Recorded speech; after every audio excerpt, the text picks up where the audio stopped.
Hello my dear students, lecture 3 में आपका स्वागत है। रे ऑप्टिक्स रिफ्रैक्शन को लेकर मैं पिछले प्रीवियस दो लेक्चर्स में आपको refractive index, laws of refraction के बारे में बता चुका हूं। आपको रिफ्रैक्टिव इंडेक्स से रिलेटेड बातें क्लियर हैं, आपको रिफ्रैक्टिव इंडेक्स के फॉर्मूले पता हैं, कब कैसे फॉर्मूला लगाया जा सकता है, दो मीडियम्स का कैसे लिखा जाता है, तीन मीडियम्स होंगे तो कैसे लिखा जाएगा, ये सारी बातें आपने पिछले लेक्चर्स में समझ ली है। उससे आगे बढ़ेंगे, रिफ्रैक्शन पर बेस्ड फिनोमेनन पढ़ेंगे। कुछ फिनोमेनन तो कट गए हैं इस साल आपके सिलेबस से और कुछ हैं अभी भी, और उनकी बात करेंगे। और आज TIR टोटल इंटरनल रिफ्लेक्शन के बारे में मैं आपको बताऊंगा। तो सबसे पहले एपरेंट डेप्थ की बात करते हैं। भाई, जो होता है वो दिखता नहीं है और जो दिखता है वो होता नहीं है। एपरेंट डेप्थ के केस में कुछ ऐसा देखने को मिलेगा। एपरेंट डेप्थ का मतलब क्या था? जब कभी आप किसी डेंसर मीडियम में देखते हैं, आप मान लीजिए किसी स्विमिंग पूल के अंदर देख रहे हैं, आप किसी ग्लास, पानी से भरे हुए ग्लास के अंदर देख रहे हैं, या आपने पानी के ग्लास में एक लेमन डाल दिया है, वो बड़े साइज का दिखाई देता है, या फिर आप स्विमिंग पूल के सामने हैं, स्विमिंग पूल के अंदर देख रहे हैं, आप उसके बेस को देखना चाहते हैं, बॉटम को देखना चाहते हैं, लेकिन वो बॉटम थोड़ा सा ऊपर दिखाई देता है। जितनी गहराई में वो एक्चुअल है उतनी गहराई में नहीं दिखाई देता, थोड़ी कम डेप्थ पे दिखाई देता है। तभी तो कह रहा हूं कि जो एक्चुअल में गहराई है वो दिखाई नहीं दे रही है, और जहां वो दिखाई दे रहा है वो एक्चुअल में है नहीं। तो जो होता है वो दिखता नहीं है और जो दिखता है वो होता नहीं है इस केस में। तो एपरेंट डेप्थ का केस क्या है? आपके पास इस तरह का एक डेंसर मीडियम है। तो ये डेंसर मीडियम है, मैंने वाटर को कंसीडर किया है। मैंने मान लिया ये मीडियम के अंदर वाटर है, और वाटर कैसा मीडियम है? डेंसर मीडियम है। इसका रिफ्रैक्टिव इंडेक्स μ2 मान लिया भाई मैंने। इस तरह से μ2 की वैल्यू μ के बराबर लिखी जा सकती है। बाहर जो मीडियम है वो एयर मान लिया, और वो वाटर के कंपैरिजन में रेयर मीडियम है, और इसका रिफ्रैक्टिव इंडेक्स μ1 मान लिया, जो कि 1 होता है। एयर का रिफ्रैक्टिव इंडेक्स वैक्यूम के इक्वल यानी 1 मान लिया गया है। ग्लास का रिफ्रैक्टिव इंडेक्स म्यू है विद रिस्पेक्ट टू एयर या with respect to vacuum. Air का refractive index with respect to vacuum 1 है, क्योंकि एयर और वैक्यूम में ज्यादा डिफरेंस मैंने माना नहीं। एयर में जो स्पीड है और वैक्यूम में जो स्पीड है उसमें ज्यादा डिफरेंस है नहीं, तो वो चेंज नेगलेक्ट कर दिया, एयर को ही वैक्यूम मान लिया। ग्लास का रिफ्रैक्टिव इंडेक्स कुछ म्यू है, वैसे इसका μ1 इसका μ2 लिख सकता हूं इस तरह से। अब एक ऑब्जेक्ट है आपके पास, जो एक ओ ऑब्जेक्ट इस गहराई में कहीं पर थी इस तरह से, यानी ये पानी कुछ हाइट तक भरा हुआ है और उस हाइट को T नाम दे दिया मैंने। तो ये T हाइट तक भरा हुआ है, तो ये T इसकी एक्चुअल डेप्थ है, कहने का मतलब है ये रियल डेप्थ है इसकी। ये जो बॉटम है इसका वो T डेप्थ पर है। ये जो ऑब्जेक्ट है ये कितनी डेप्थ में है?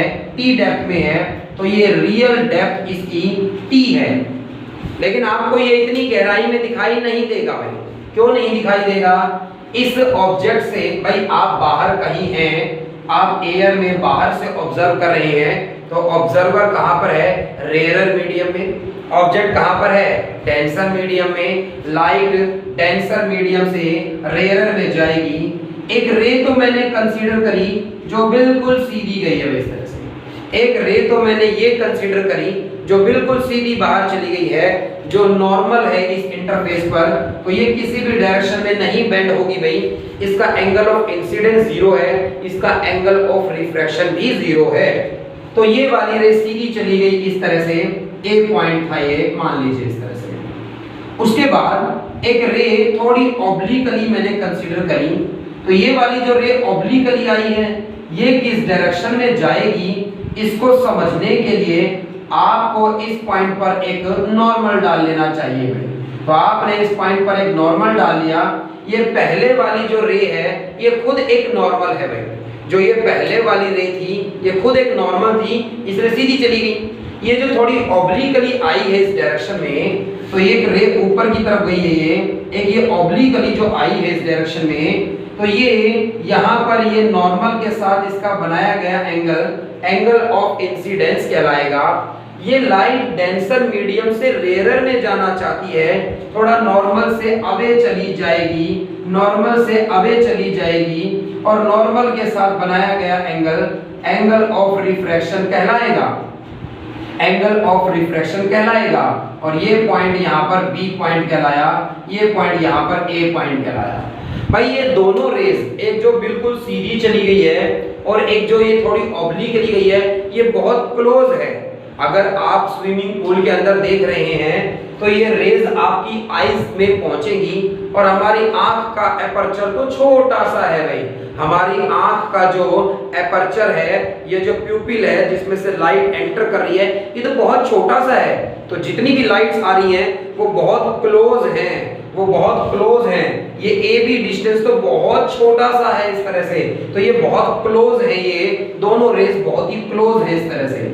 यहाँ पर ये एंगल ऑफ इंसिडेंस बन रहा था, एक रे सीधी नॉर्मल थी और ऐसे गई, एक रे ऑब्लिकली थी जो इस डायरेक्शन में चली गई। जब ये दोनों रेज ऑब्जर्वर के पास पहुंचेगी, हमारी आंखों में आएगी, हमें हमेशा लाइन ऑफ साइट में दिखाई देता है, ऑब्जर्वर लाइट को प्रोड्यूस कर देखेगा।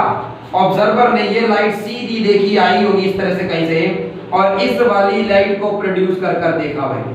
इस वाली लाइट को जब उसने प्रोड्यूस करके देखा, उसे लगा ये तो यहाँ कहीं से आई होगी भाई। ये वाली इस तरह से प्रोड्यूस करी, ये वाली इस तरह से प्रोड्यूस करी, जहां इंटरसेक्ट कर रही है वहां पर इस ऑब्जेक्ट की एक वर्चुअल इमेज बन रही है भाई। ऐसा लग रहा है कि लाइट यहां से आई होगी, एक्चुअल में तो लाइट ओ से आई है।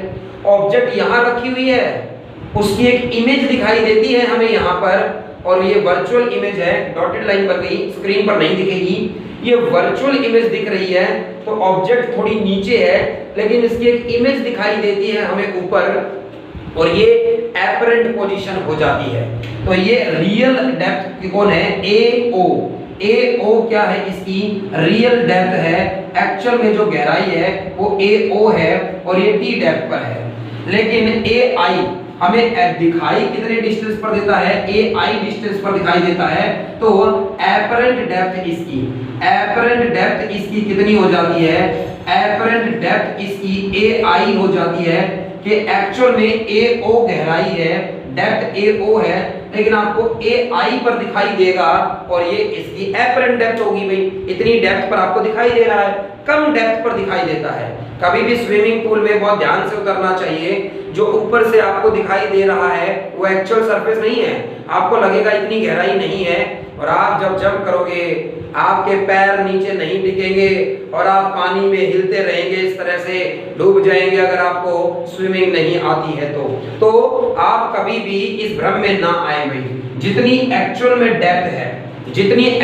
डेप्थ है उससे कम डेप्थ पर दिखाई देता है, एपरेंट डेप्थ एक्चुअल डेप्थ से कम होती है, और यही बात हमें जानना है कि कितनी पे दिखाई दे रही है। तो सारे कॉन्सेप्ट आपको क्लियर नहीं इस तरह से कि लाइट दो रे डायग्राम इमेज बनाने के लिए दो रे कम से कम चाहिए। ऑब्जेक्ट से एक रे बिल्कुल सीधी बाहर चली गई, एक ऑब्लिकली गई, दोनों को प्रोड्यूस कर देखा, जहां इंटरसेक्ट कर रही है वहां एक इमेज बन गई है इस तरह से। तो अब हम अब हमें जो डेरिवेशन करना है उसके लिए ध्यान से देखिए, मुझे स्नेल्स लॉ लगाना है भाई। स्नेल्स लॉ में साइन आई होता है, स्नेल्स लॉ में साइन आर होता है, और रिफ्रैक्टिव इंडेक्स होता है। और ये एंगल ऑफ इंसिडेंस जो यहाँ पर आई बना है ये नॉर्मल है, और इस तरह से ये ए ओ बी और ऐसे आ जाइए भाई। ये जेड देखिए, अगर ये एंगल ऑफ इंसिडेंस है तो यहाँ पर भी ये एंगल ऑफ इंसिडेंस कहलाएगा, यहाँ पर भी ये एंगल ऑफ इंसिडेंस कहलाएगा। और ये अगर एंगल ऑफ इंसिडेंस बन रहा है तो एंगल के सामने ए बी परपेंडिकुलर है, और ये ओ बी इसका हाइपोटेन्यूज है और ए ओ इसका बेस है। तो इस ट्रायंगल के अंदर साइन का फॉर्मूला लगा दीजिए। साइन आई की वैल्यू चाहिए परपेंडिकुलर ए बी और अपॉन में बेस जो है हाइपोटेन्यूज जो है वो ओ बी हो जाएगा, ओ से बी। तो ये यहाँ पर 90 है भाई, आप देख पा रहे हैं क्योंकि ये नॉर्मल सीधी बार गई है, ये 90 है। तो एक राइट एंगल ट्रायंगल बन रहा है ए ओ बी। तो ए ओ बी ट्रायंगल के अंदर मैंने साइन आई का फॉर्मूला लगाया परपेंडिकुलर ए बी अपॉन में हाइपोटेन्यूज ओ बी, और ठीक इसी तरह से साइन आई आर का फॉर्मूला लगाया मैंने। भाई ये एंगल ऑफ रिफ्रैक्शन बन रहा था ना बाहर, तो कोरस्पॉन्डिंग ये लाइट मैंने प्रोड्यूस करी है इस तरह से, तो ये कोरस्पॉन्डिंग एंगल से ये एंगल भी आर लिखा जा सकता है, एंगल ऑफ रिफ्रैक्शन लिखा जा सकता है। तो ये आर एंगल के सामने ए बी परपेंडिकुलर है और ये आई बी इसका हाइपोटेन्यूज है और ए आई इसका क्या है, बेस है। तो sine R is equal to perpendicular A B और अपॉन में आई हाइपोटेन्यूज आई बी लिखा जा सकता है। ये दोनों इक्वेशन आपको समझ में आई है भाई। फर्स्ट में साइन आई की वैल्यू निकाल ली और सेकंड में साइन आर की वैल्यू निकाल ली और स्नेल्स लॉ लगा दीजिए भाई स्नेल्स लॉ क्या कहता है? स्नेल्स लॉ आपने क्या जाना है स्नेल्स लॉ के लेकर पिछले लेक्चर्स में? स्नेल्स लॉ कहता है साइन ऑफ आई कहां पर है भाई? अंदर वाले मीडियम में बन रहा है, और अपॉन में साइन ऑफ आर कहां बन रहा है भाई? बाहर वाले मीडियम में बन रहा है। तो रिफ्रैक्टिव इंडेक्स बाहर वाले मीडियम का μ1 अपॉन में अंदर वाले का μ2।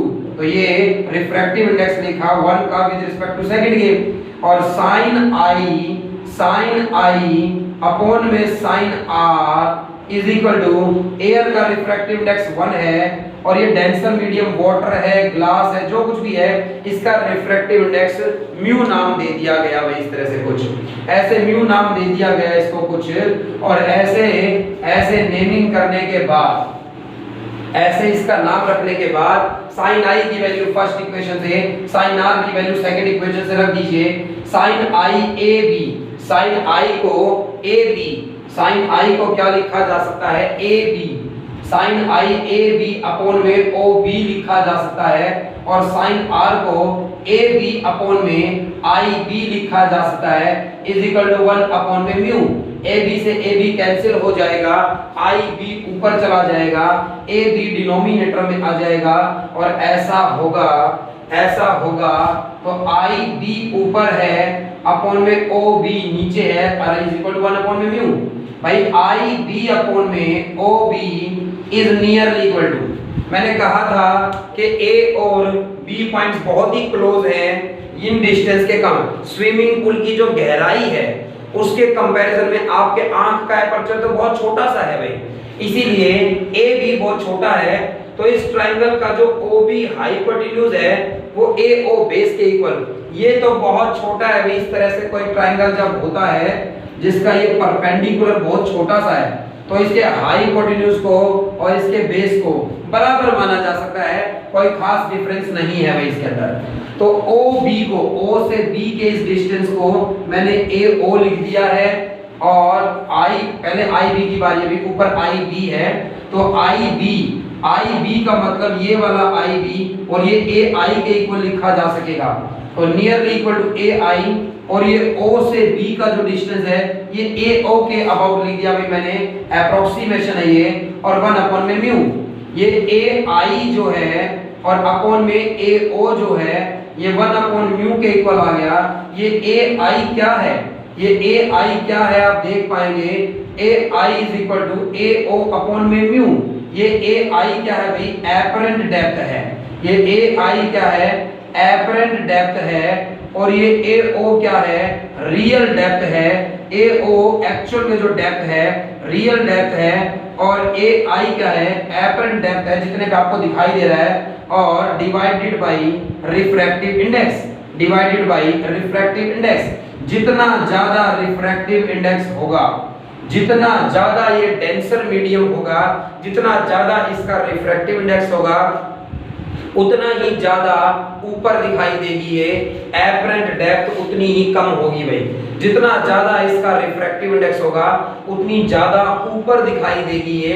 तो आप अगर एक गिलास में पानी भर दें और उसमें 5 रुपए का सिक्का डाल दें, 1 रुपए का सिक्का डाल दें, वो ऊपर दिखाई देता आपको थोड़ा सा ऊपर से देखने पर। ये एपरेंट डेप्थ का केस है, आपको इस तरह से ऊपर दिखाई देती है। तो ये एपरेंट डेप्थ AI जो है, एपरेंट डेप्थ AI जो है वो लिखी जा सकती है AO, रियल डेप्थ को T लिखा जा सकता है और T अपॉन में म्यू लिखा जा सकता है। तो एपरेंट डेप्थ को T अपॉन में म्यू लिखा जा सकता है। T क्या है? एक्चुअल डेप्थ जो है और डिवाइडेड बाय म्यू। जितना ज्यादा रिफ्रैक्टिव इंडेक्स होगा उतना ज्यादा ऊपर दिखाई देगा ये, मतलब उतनी कम डेप्थ पर दिखाई देगा। तो O ऑब्जेक्ट यहां पर थी भाई, इस O पॉइंट पर, और ये यहाँ I, मतलब इसकी एक इमेज यहाँ दिखाई दे रही है, इसे D कहते हैं। और D का मतलब है नॉर्मल शिफ्ट भाई, D का मतलब है नॉर्मल शिफ्ट। नॉर्मल शिफ्ट का मतलब कितनी ऊपर दिखाई दे रही है उस डिस्टेंस को क्या कहते हैं? नॉर्मल शिफ्ट कहते हैं भाई। AO क्या है? एक्चुअल डेप्थ है इसकी, और AI क्या है? एपरेंट डेप्थ है। तो एक्चुअल जगह से कितना ऊपर दिखाई दे रही है उसे D से डिनोट किया है, यानी IO को D से डिनोट किया है, उसे नॉर्मल शिफ्ट कहते हैं। मतलब कितनी ऊपर शिफ्ट हो गई है ये। तो इसी में नॉर्मल शिफ्ट का फॉर्मूला भी लिख लीजिएगा। नॉर्मल शिफ्ट क्या है? कितनी ऊपर दिखाई देगा। नॉर्मल शिफ्ट को D लिखा जा सकता है, और एक्चुअल डेप्थ AO में से एपरेंट डेप्थ AI माइनस कर दीजिए, ये डिफरेंस आ जाएगा इस तरह से। और भाई एक्चुअल डेप्थ जो है वो AO है, एपरेंट डेप्थ को अभी अभी हमने डिराइव किया है, AO अपॉन में म्यू लिखा जा सकता है। Actual depth divided by mu लिखा जा सकता है। इन दोनों में से AO कॉमन आएगा, 1 माइनस 1 अपॉन में म्यू होगा। शिफ्ट D का फॉर्मूला कितनी ऊपर शिफ्ट हो जाएगा, तो ये T एक्चुअल डेप्थ है T, और 1 माइनस 1 अपॉन म्यू, ये फॉर्मूला यूज किया जा सकता है ये बताने के लिए कि इस मीडियम के अंदर जिसका रिफ्रैक्टिव इंडेक्स म्यू है कितनी ऊपर दिखाई देगी एक ऑब्जेक्ट अगर एक्चुअल डेप्थ गिवन है। तो भाई एक्चुअल डेप्थ T है, म्यू इसका रिफ्रैक्टिव इंडेक्स है, तो D इतना ऊपर दिखाई देगी ऑब्जेक्ट। और आप एक्चुअल डेप्थ आपको गिवन है तो आप एपरेंट डेप्थ भी फाइंड आउट कर सकते हैं, और कितना शिफ्ट हो गई है ऊपर की तरफ वो भी फाइंड आउट कर सकते हैं। ये फॉर्मूले आपके सामने है भाई, real depth and actual depth के। तो real depth and actual depth के ये फॉर्मूला आपके सामने है, ये कॉन्सेप्ट आपके सामने है। एपरेंट पोजीशन ऑफ सन अब कैंसिल हो गया है, और रेडिश कलर जो होता था मॉर्निंग और इवनिंग में सन का वो भी कैंसिल हो गया है। ये टॉपिक सिलेबस में नहीं है। अब एक ये क्वेश्चन भी इस तरह से पूछा जा सकता है, एपरेंट डेप्थ की बात करी जाए, apparent depth in multiple media, apparent depth in multiple media. तो मल्टीपल मीडिया अगर मतलब बहुत सारे मीडियम होते इन मल्टीपल मीडिया, तो मान लीजिए आपने एक ग्लास के अंदर में, आपके पास एक ग्लास है इस तरह से, तो ये एक कंटेनर है मतलब, और ये ग्लास का बना हुआ है, शीशे का बना हुआ है ये इस तरह से, जैसे घर में भी हमारे ग्लास होते हैं।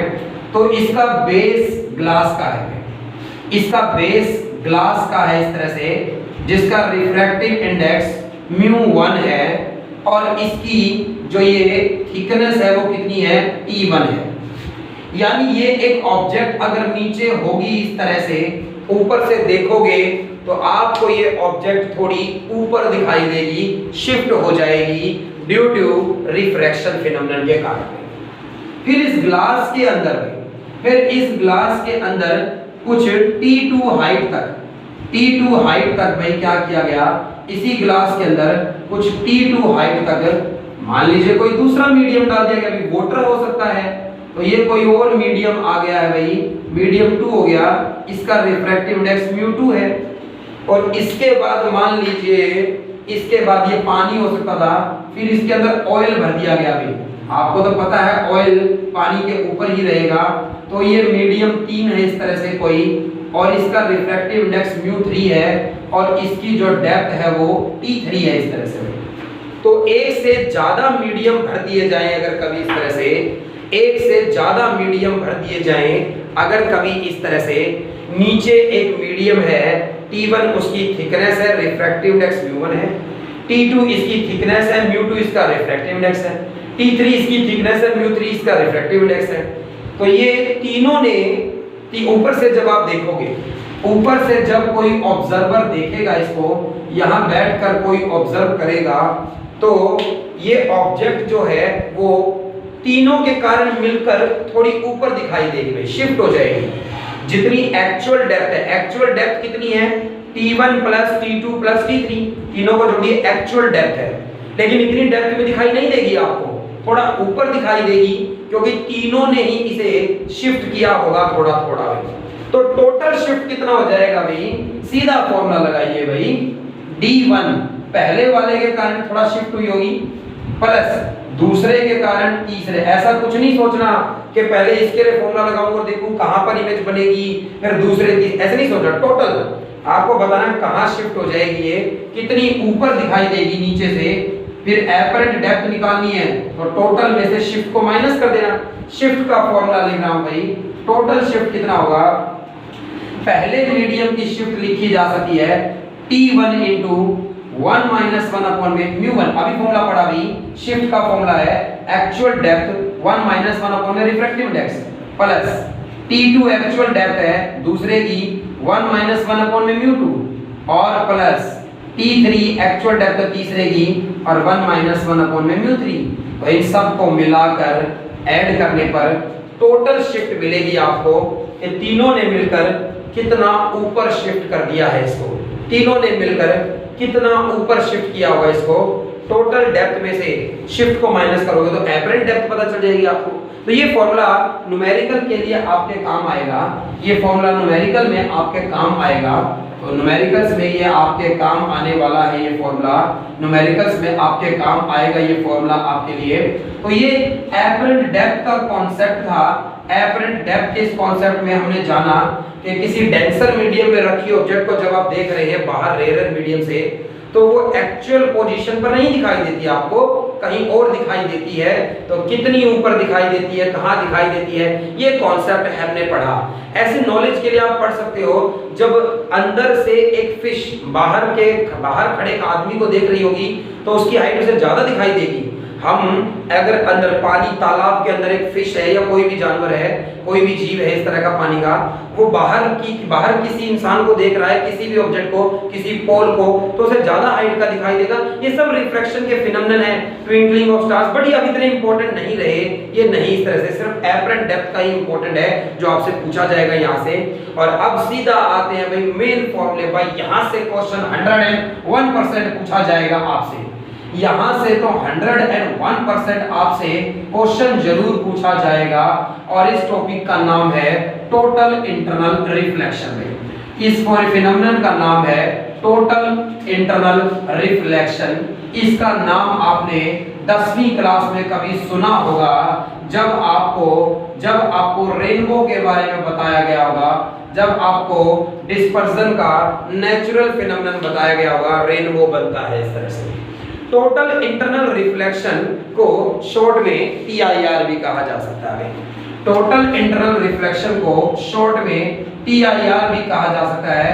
बड़े तसल्ली से समझिएगा, बड़ी ही तसल्ली से समझिएगा TIR को, क्वेश्चन जरूर आएगा।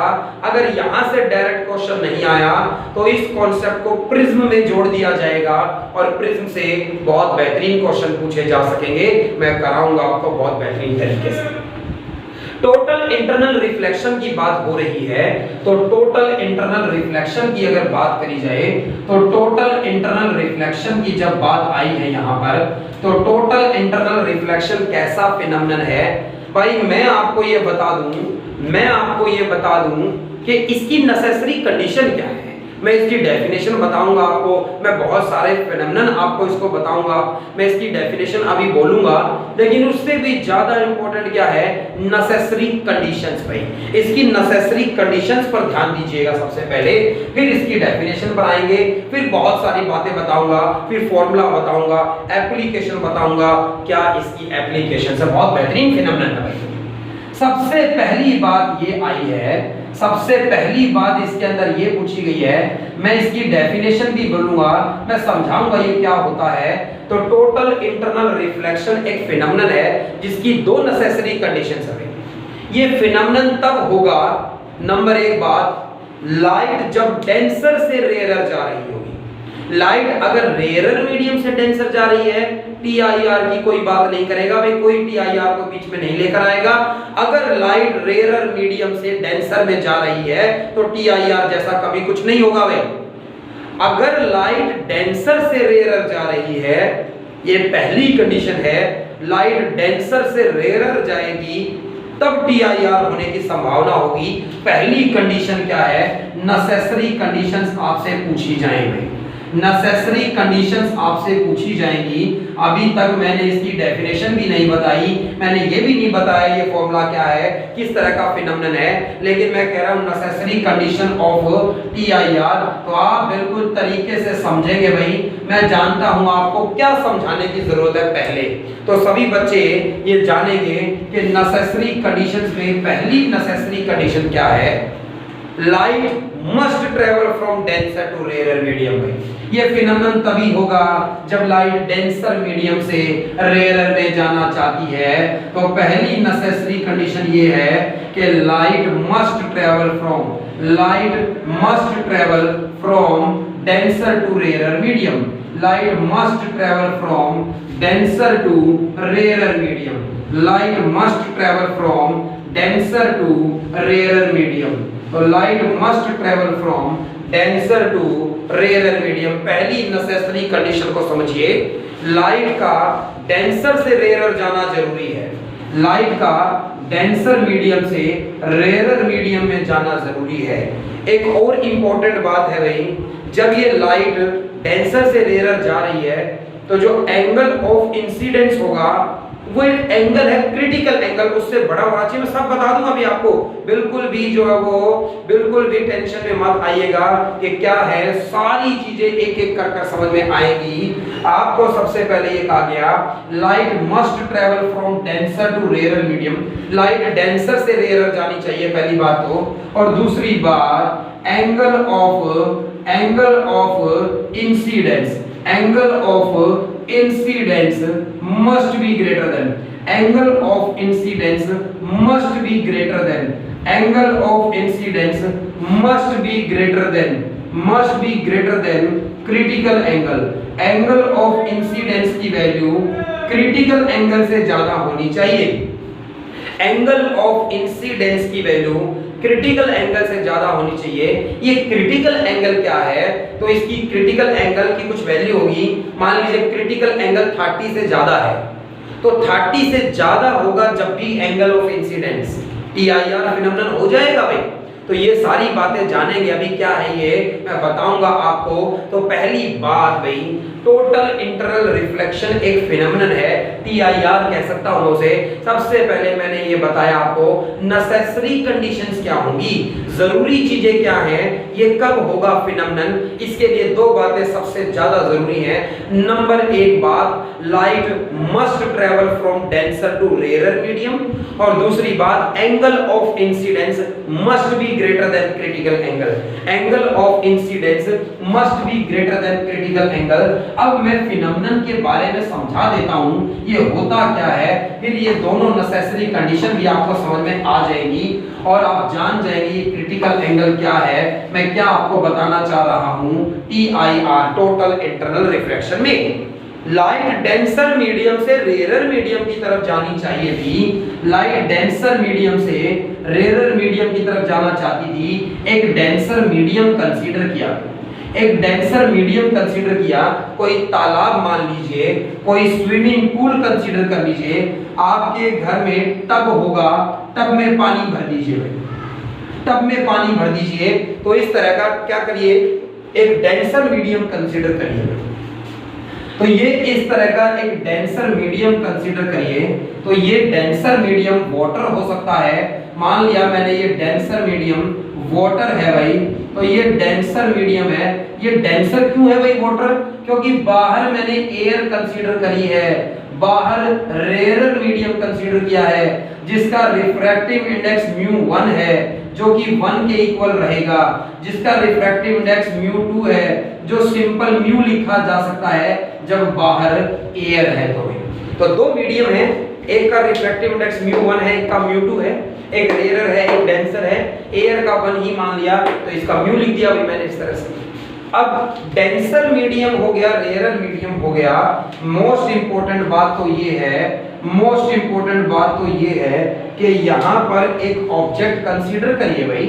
यहां डेंसर मीडियम में एक ऑब्जेक्ट कंसीडर करिए क्योंकि पहली कंडीशन मैंने लिखवाई तो है, लाइट डेंसर से रेयरर जानी चाहिए। तो ऑब्जेक्ट या फिर हमारा लाइट का सोर्स कहां पर होना चाहिए? डेंसर मीडियम के अंदर होना चाहिए भाई। डेंसर मीडियम के अंदर एक ऑब्जेक्ट रख दी, अगर एक रे सीधी कंसीडर करूं भाई, नॉर्मल बिल्कुल बाहर चली गई। एक रे मैंने कंसीडर करी जो नॉर्मल आई है बिल्कुल, और नॉर्मल की तरह आने वाली का तो ये रिफ्रैक्शन नहीं होता, सीधी बाहर चली गई भाई इस ऑब्जेक्ट से आने वाली लाइट। ये इस तरह से अगर इससे थोड़ी और ऑब्लिकली, ये तो नॉर्मल आई थी, किसी भी डायरेक्शन में नहीं बेंड हुई, अगर थोड़ी ऑब्लिकली आती ये रे, अगर ये रे थोड़ी ऑब्लिकली आई होगी कि ये इसका एंगल ऑफ इंसिडेंस हो गया है, तो ये डेंसर से रेयरर जा रही है, ये डेंसर से रेयरर जा रही है, अवे फ्रॉम नॉर्मल जाएगी और इस नॉर्मल से थोड़ा अवे चली गई और ये एंगल ऑफ रिफ्रैक्शन बन गया भाई बाहर इस तरह से। ये एंगल ऑफ रिफ्रैक्शन बन गया इस तरह से बाहर की तरफ। क्लियर है आपको ये बात बिल्कुल? जो इसके बाद और ऑब्लिकली जो लाइट आएगी, इससे ज्यादा ऑब्लिकली, यानी अगली रे की बात करूं, इससे भी ज्यादा ऑब्लिक हो गई है, उसका एंगल ऑफ इंसिडेंस और इंक्रीज हो गया है, एंगल ऑफ रिफ्रैक्शन भी इंक्रीज हो जाएगा और ज्यादा बेंड हो जाएगी इस तरह से भाई। एक और रे की बात करी जाती, तो एक और रे की बात करी जाती जो इससे भी ज्यादा ऑब्लिकली आई है, और इससे भी ज्यादा ऑब्लिकली जो आएगी, नॉर्मल डाला जाए अगर इस पॉइंट पर, नॉर्मल डाला जाए अगर इस पॉइंट पर, तो मैं देख पा रहा हूं ये और ज्यादा ऑब्लिकली आई है, तो इसका एंगल ऑफ इंसिडेंस और ज्यादा हो गया होगा भाई, तो ये एंगल ऑफ रिफ्रैक्शन भी और ज्यादा हो जाएगा। ऐसे चलते जाइए भाई, ये रे तो बिल्कुल सीधी नॉर्मल बाहर चली गई, एक ये ऑब्लिकली आई है, इसका एंगल ऑफ इंसिडेंस है कुछ, एंगल ऑफ रिफ्रैक्शन है कुछ, नॉर्मल से अवे गई है। अगर इससे अगली की बात करूं और ज्यादा बेंड हुई होगी और ज्यादा बेंड, ऐसे करते करते एक एंगल ऑफ इंसिडेंस ऐसा आया है, ऐसे करते करते ये एक एंगल ऑफ इंसिडेंस ऐसा आया है यहाँ पर, जिस पर ये रे सरफेस के पैरेलल हो गई है इस डायरेक्शन में, ये रे इस डायरेक्शन में सरफेस के पैरेलल हो गई है। कहने का मतलब बाहर रेयरर मीडियम में जो एंगल ऑफ रिफ्रैक्शन था वो 90 डिग्री हो गया है, बाहर जो एंगल ऑफ रिफ्रैक्शन है वो 90 डिग्री हो गया है भाई। समझ पा रहे हैं बात? तो एक रे नॉर्मल आई सीधी बाहर गई है, इसके बाद एक ऑब्लिकली आई है इस तरह से, ये जो ऑब्लिकली आई है इस तरह से, इसका एंगल ऑफ इंसिडेंस था कुछ, एंगल ऑफ रिफ्रैक्शन था, जो और ज्यादा ऑब्लिक आएगी, जो और ज्यादा ऑब्लिक आएगी वो और ज्यादा जो है वो बेंड होगी, नॉर्मल से और दूर जाएगी। ऐसे करते करते एक एंगल ऑफ इंसिडेंस ऐसा आया है जिस पर बाहर एंगल ऑफ रिफ्रैक्शन 90 हो गया है। ये लाइट अवे जाती जाती नॉर्मल से इतनी अवे चली गई कि पैरेलल हो गई है सरफेस के भाई। इसी एंगल ऑफ इंसिडेंस का नाम है क्रिटिकल एंगल। इसी एंगल ऑफ इंसिडेंस का नाम क्या है? क्रिटिकल एंगल है। इसी एंगल ऑफ इंसिडेंस का नाम क्या है? क्रिटिकल एंगल है। आई के नीचे सी लगा दिया है, या सिर्फ कैपिटल सी से भी डिनोट कर सकते हैं इसको। तो ये आई सी क्रिटिकल एंगल, इसी एंगल को क्रिटिकल एंगल कहते हैं जिस एंगल पर रिफ्रैक्शन वाला एंगल कितना हो गया है? 90 डिग्री हो गया है। हर बच्चा समझ जाए। फिर जानना क्या चाहते हैं हम एक्चुअल में, और हम जानना ये चाहते हैं कि इससे भी ज्यादा एंगल पर जो लाइट आई होगी भाई, अगली रे की बात करिए जो इससे भी ज्यादा ऑब्लिक है, उसका एंगल ऑफ इंसिडेंस इस क्रिटिकल एंगल से भी ज्यादा हो गया होगा। तो अगली रे की बात करूं, ऐसी रे है ये, नॉर्मल डाल लीजिए भाई यहां पर, ये एंगल ऑफ इंसिडेंस इसका क्रिटिकल एंगल से भी ज्यादा हो गया है। इस रे का angle of incidence critical angle से भी ज्यादा है और ये 90 से भी ज्यादा पर मुड़ना चाहेगी। ये 90 से भी ज्यादा पर बेंड होगी ना जब, तो अंदर ही मुड़ जाएगी भाई। और इसी केस में क्या हो गया है, TIR हो गया है।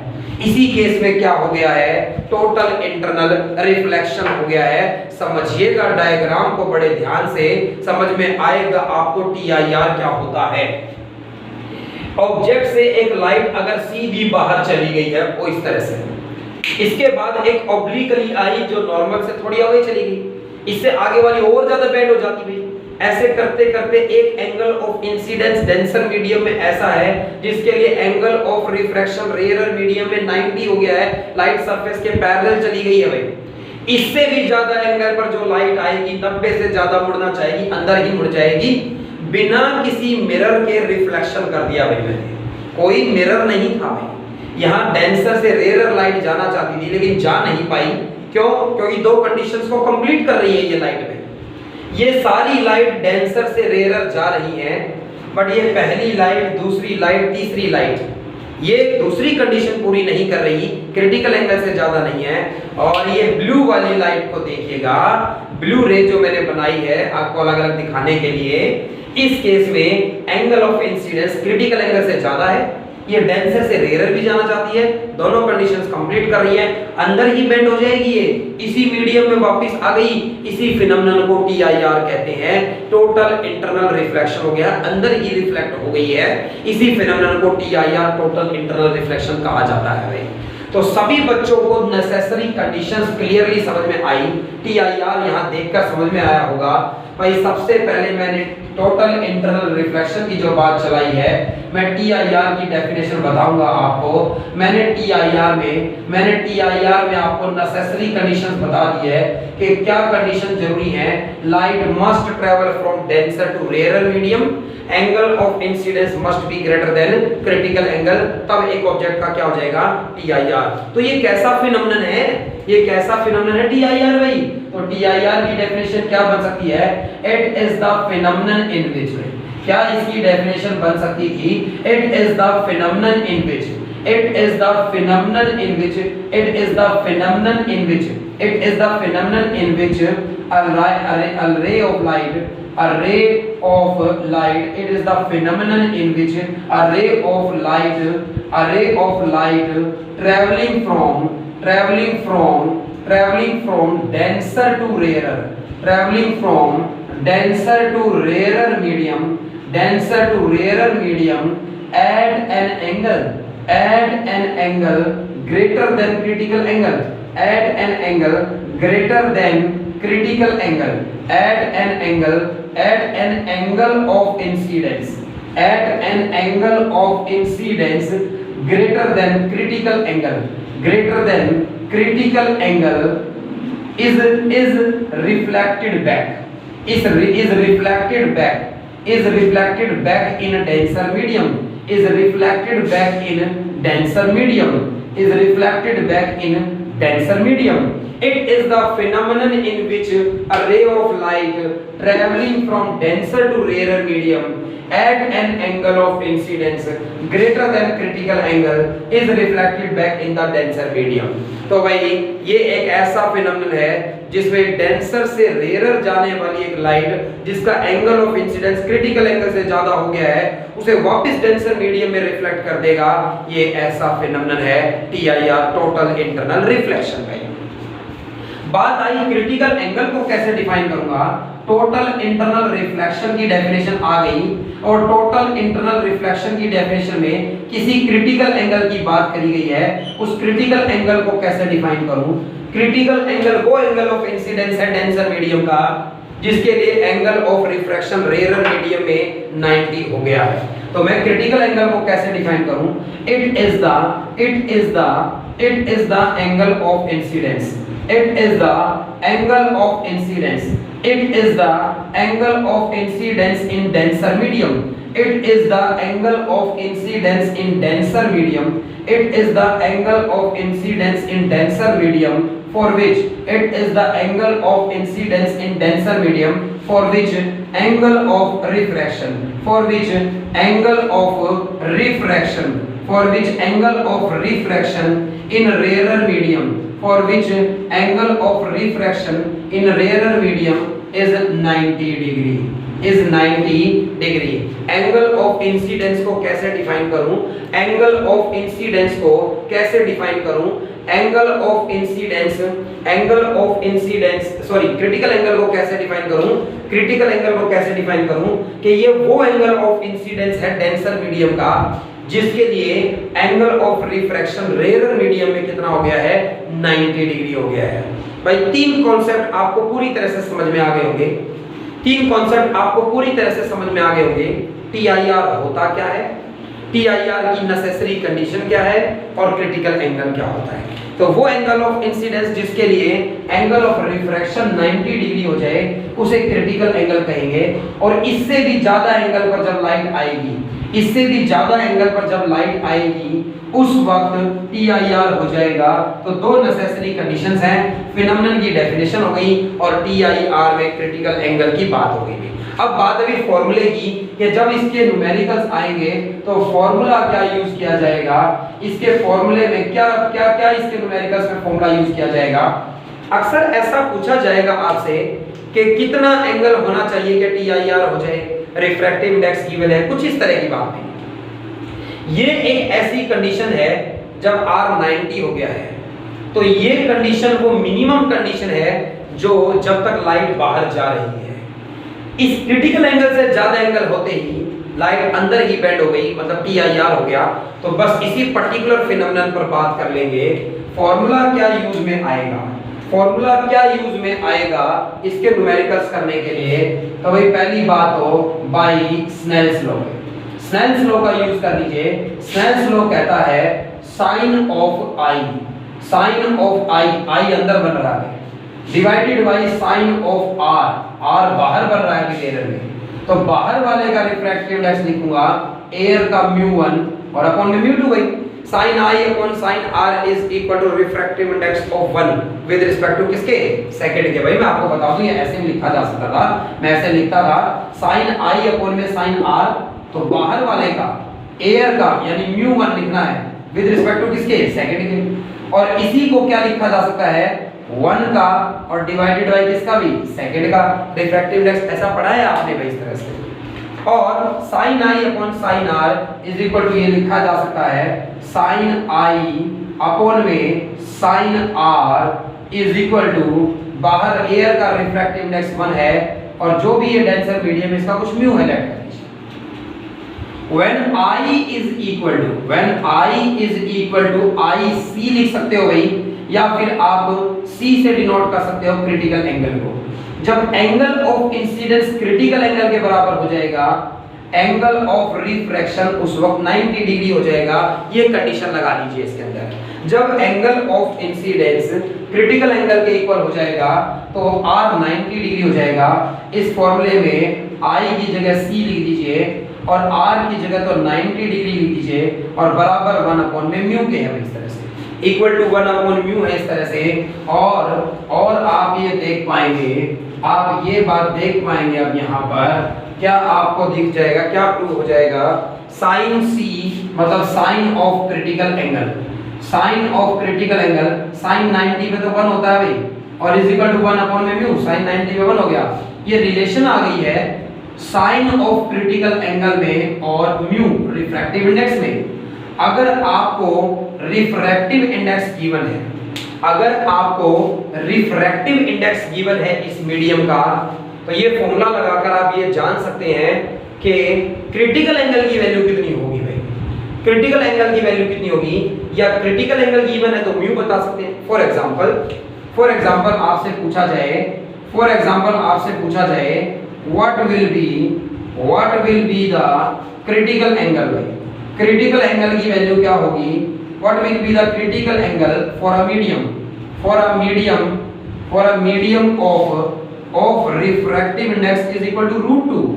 अगर किसी मीडियम का रिफ्रैक्टिव इंडेक्स √2 है, अगर किसी मीडियम का रिफ्रैक्टिव इंडेक्स √2 है, अगर किसी मीडियम का रिफ्रैक्टिव इंडेक्स √2 बन रहा है, तो उसका क्रिटिकल एंगल की वैल्यू क्या होगी भाई इसके लिए? तो क्रिटिकल एंगल की वैल्यू उसके लिए क्या होगी ये आपको बताना है। मान लीजिए ये एक मीडियम था, तो ये एक डेंसर मीडियम है जैसे ये, तो इस डेंसर मीडियम का अगर रिफ्रैक्टिव इंडेक्स √2 गिवन है, तो इसके लिए क्रिटिकल एंगल की वैल्यू क्या होगी? sin c = 1/μ होता है। ये फॉर्मूला मैंने पढ़ा है इस क्वेश्चन का आंसर करने के लिए।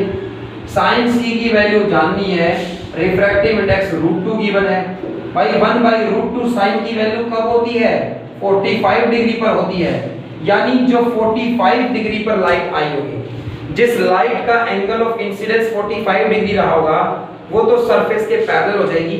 और 45 से ज्यादा 45.0010 कुछ भी लिखिए भाई, 45 से जो भी एंगल बढ़े हैं उनकी सारी लाइट अंदर मुड़ जाएगी, बाहर नहीं जा पाएगी भाई।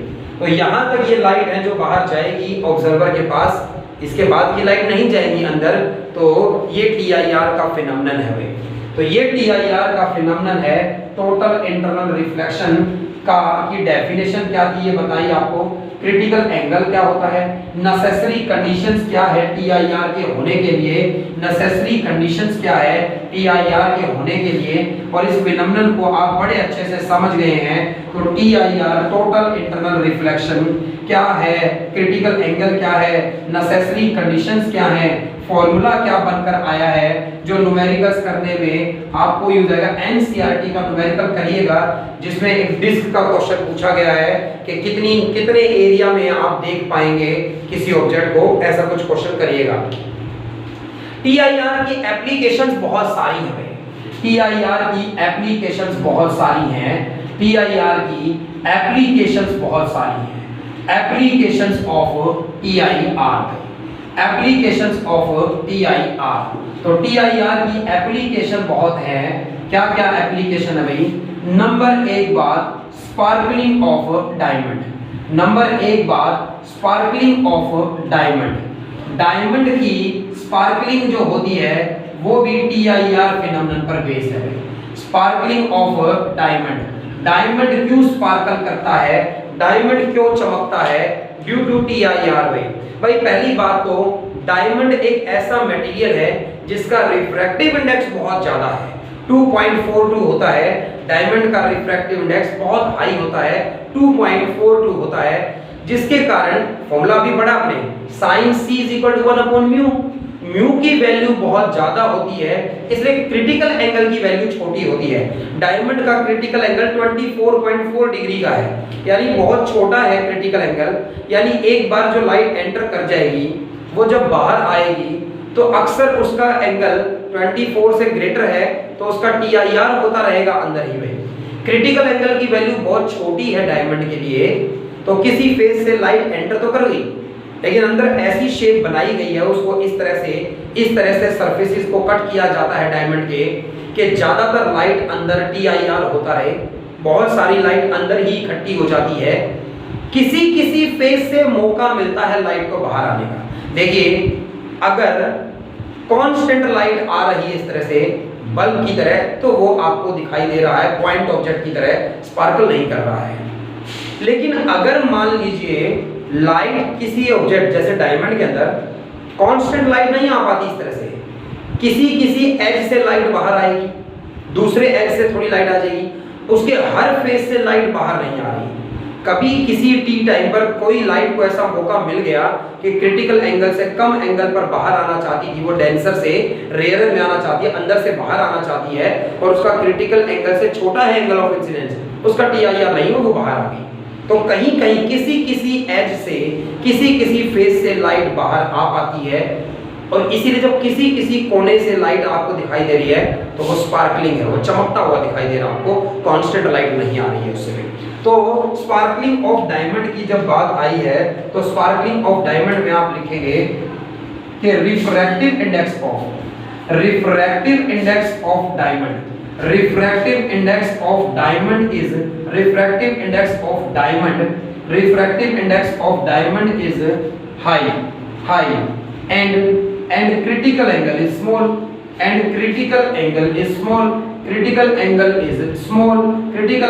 है ब्रैकेट में 24.4 डिग्री लिख भी दीजिएगा, स्मॉल है। therefore light enters diamond get collected inside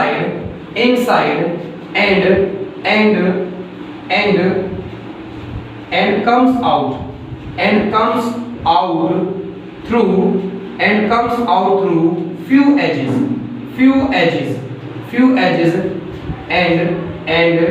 and causes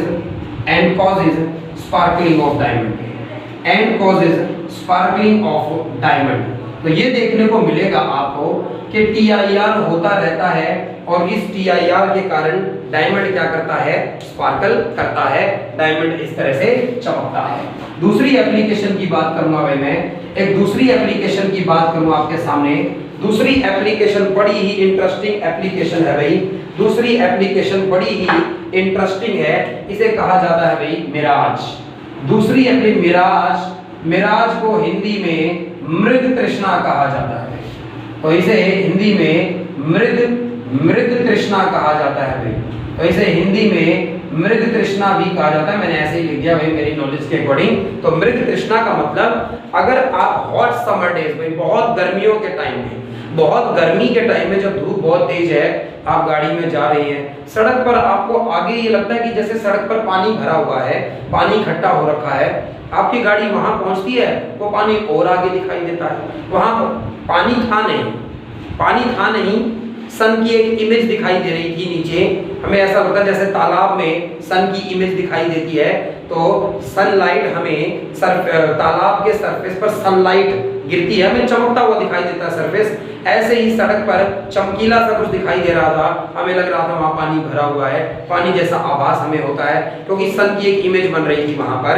और ऐसा होता है तो वो भ्रम हो रहा है, एक्चुअल में वहां कोई पानी नहीं है, बट हमें इस तरह से लगता है। ये कैसे आपको पता चला भाई, कैसे हम समझेंगे इस बात को?